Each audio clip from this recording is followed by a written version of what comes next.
problema po pag pumayag yung tao. But the judge shall, on receipt of authority to proceed from the Attorney General, hold an extradition hearing. Due process, Mr. President. Diba? Even si Eva at Adan nung kinain ni Eva yung forbidden fruit, tapos pinakain niya kay Adan, alam naman ng Panginoon na kinain nila to, but ano sinabi sa kanila? Adam and Eve, di ba? Why are you hiding? So if you read Genesis, nandyan yung essence ng due process, tatanungin mo muna. Because there might be issues that we do not know and will become moot and academic if you just put a Filipino on a plane and send him abroad. I mean, all of us here agree. Pagdating sa West Philippine Sea, not a single inch of territory, hindi natin pamimigay. Atin ito. Sana naman po, pagdating sa kapwa Pilipino, ganun din. Atin to.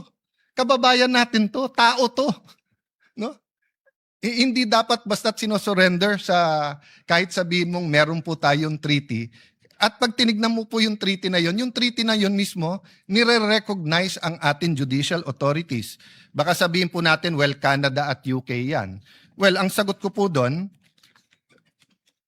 bakit po ibaba ang rules pag Amerika, pag UK, pag Canada? So let's go to a somewhere nearer, South Korea. Sa South Korea po, the ICC makes a request for extradition to the Korean Minister of Foreign Affairs to diplomatic channels.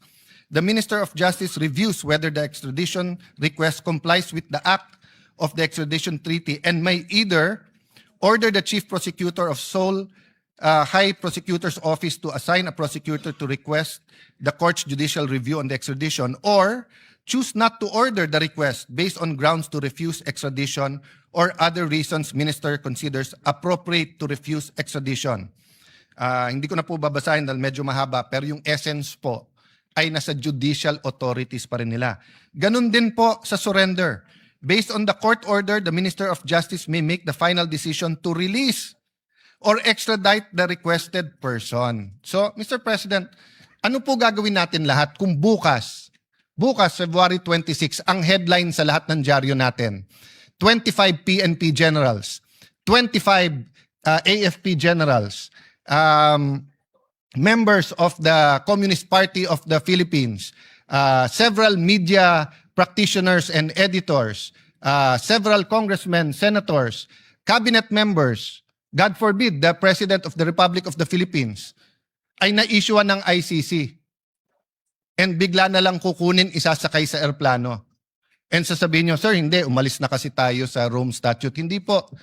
During the time na valid ang Rome Statute, nagkaroon po tayo niyan ng communist insurgency. So although the last few decades wala tayong nababalitaan na mass grave, paano kung biglang may magpakita na may mass grave dyan at tinuro yung iba sa kanila? Pwede na lang silang damputin at dalhin sa Hague? O paano yung Marawi? Paano kung meron na video na dun sa bombahan tapos sinabi civilian to, hindi ito military target. Hindi nila pinakita na may nagtatagong mga rebelde dun sa school na yon, na bomba yung school na yon. Nag-issue yung ICC. Papayag tayong arestuhin na lang basta-basta ang ating mga men and women in uniform, ang ating mga senador, ang ating congressmen? What if the President of the Republic of the Philippines today was Senator Bato or Senator Bongo? And then naglabas ngayon, pwede na lang silang damputin na lang, they cannot go to court. Mr. President, nakakalimutan po ng marami na tumutulig sa stand ng mga na to go to court first is that sovereignty is an essential part of international relations and international law. Pag sinabi natin general accepted principles of international law, kasama po doon ang pagrespeto sa sovereignty. Ang problema po ng Pilipino ay problema ng Pilipino. Pero yes, may mga crimes against humanity na problema ng buong mundo. Pero mismong Rome Statute ang nagsasabing, sandali lang, kung ginawa sa Pilipinas yan at kaya nyo sa Pilipinas, sa inyo muna. But again, Mr. President, hindi po yan ang substance ng resolution na to. Hindi po si dating Pangulong Duterte na ngayon na po ay gumugulong na po at meron confirmation of charges. Hindi rin pinag-uusapan po dito whether or not we should join or rejoin the ICC. Ang pinag-uusapan dito ay simple. Issue 40 years ago, issue din po ngayon. Pag may biglang aarestuhin, kailangan yung aarestuhin na yon ay may pagkakataon pumunta sa Philippine courts to seek remedy. If you look at the Convention on Human Rights? The International Convention on Civil and Political Rights, nandun din po to. So it's part of the generally accepted principles of international law. So Mr. President, let me just say it one more time because I know we have a lot of strong feelings about the drug war, about the hearing. Clear yung issues ng both sides. Hindi po yun ang nilalaman ng resolution na to. Ang nilalaman ng resolution to, simple lang. Pag may warrant na hindi issued by a Philippine judge, kailangan po dumaan sa korte yan, kung hindi unconstitutional yan. At kailangan ang bawat Pilipino na may tanong at nagsisik ng remedy ay pwedeng makapunta sa korte ng ating inang bayan. So thank you for this opportunity, Mr. Majority Leader. And if there are any interpellations, I'll be more than happy to try to answer our colleagues' questions. Thank you, Mr. President. Mr. President, those who listed to interpolate are Senator Panfilo Lacson, Senator Kiko Pangilinan, Senator Bam Aquino, and the Senate President.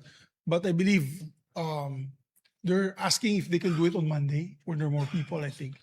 I always ask the same thing, so I'm not in a position to say no. But but just because because I made the Senate President laugh anyway today. But if we can do it on Monday, better, just because of the urgency of the matter. Yes. Thank you, Mr. President. Thank you. We'll put it back on the agenda on Monday. We commit to the good.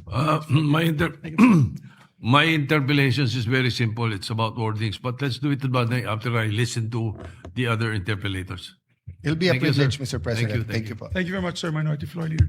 Mr. President, I move that we suspend consideration of the measure. Consideration of the measure is suspended. Thank you, Mr. President. Mr. President, I move that we resume consideration of Senate Bill number